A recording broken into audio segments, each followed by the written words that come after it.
ஆட்சி அமைஞ்சோடனே நம்முடைய முதலமைச்சர் அவர்கள் எல்லா மகளிருக்கும் 8000 ரூபாய் மதிப்புள்ள கூப்பன் கொடுத்துருவோம். அந்த கூப்பனை வச்சு மகளிர் அவங்க வீட்டுக்கு என்ன மின்சாதன பொருட்கள் தேவையோ அதை அவங்களே முடிவு பண்ணி அவங்களே போய் வாங்கிக்கலாம்.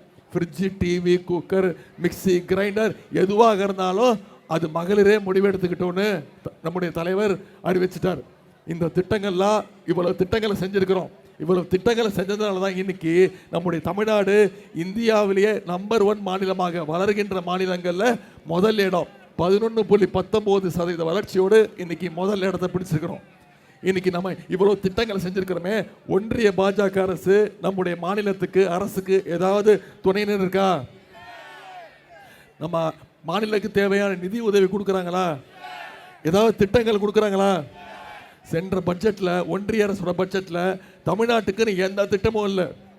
இன்னும் சொல்ல போனால் தமிழ்நாடுங்கிற பேரே இல்லை பட்ஜெட்டில். இப்போ தமிழ்நாட்டை முழுமையாக புறக்கணிக்கக்கூடிய ஒன்றிய பாஜகவை தமிழ்நாடு புறக்கணிக்கவா வேணாமா?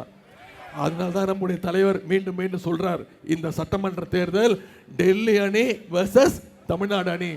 இது டெல்லி அணியை நாம் மீண்டும் மீண்டும் தோக்கடிச்சு காட்டணும்.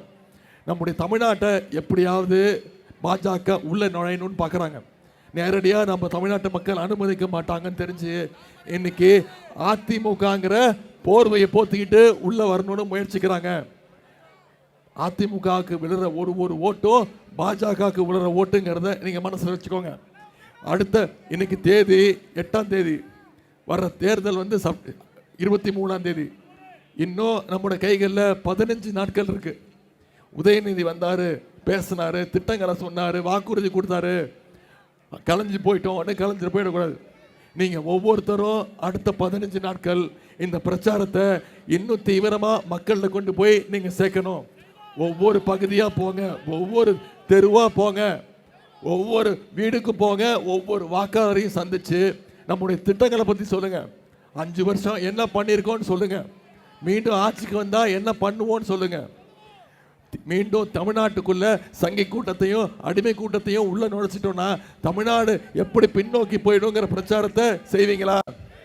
அப்படி செஞ்சீங்கன்னா இங்கே வந்திருக்கக்கூடிய தாய்மார்கள், நிர்வாகிகள், குறிப்பாக இளைஞரணி தம்பிமார்கள் உங்களிடத்துல கேட்டுக்கொள்வது, அடுத்த 15 நாட்கள் மிக மிக முக்கியம்.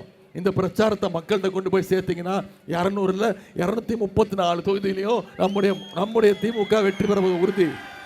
அதில் முதல் தொகுதியாக அதிகமான வாக்கு வித்தியாசத்தில் ஆவடி சட்டமன்ற தொகுதியில் அண்ணன் நாசர் அவர்களை ஜெயிக்க வைக்கணும். செய்வீங்களா? உங்களை எல்லாம் அன்போடு கேட்கிறேன், பண்போடு கேட்கிறேன், பாசத்தோடு கேட்கிறேன், உரிமையோடு கேட்கிறேன், உங்கள் வீட்டு பிள்ளையாக இருந்து கேட்கிறேன்.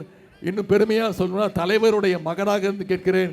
இன்னும் பெருமையாக பூரிப்பாக சொல்லணும்னா டாக்டர் கலைஞருடைய பேரனாக இருந்து கேட்கிறேன். உதயசூரியன் சின்னத்திற்கு வாக்களித்து அந்த நாசர் அவர்களை மிக பெருவாரியான வாக்கு வித்தியாசத்தில் ஜெயிக்க வச்சு சட்டமன்றத்துக்கு அனுப்புங்க. இதுதான் நம்முடைய தலைவர் அவர்கள் பார்த்துக்கொள்வார். ஆதரிப்பீர். உதயசூரியன், உதயசூரியன், உதயசூரியன். உங்கள் அன்புக்கும் வரவேற்புக்கும் நன்றி, நன்றி, நன்றி.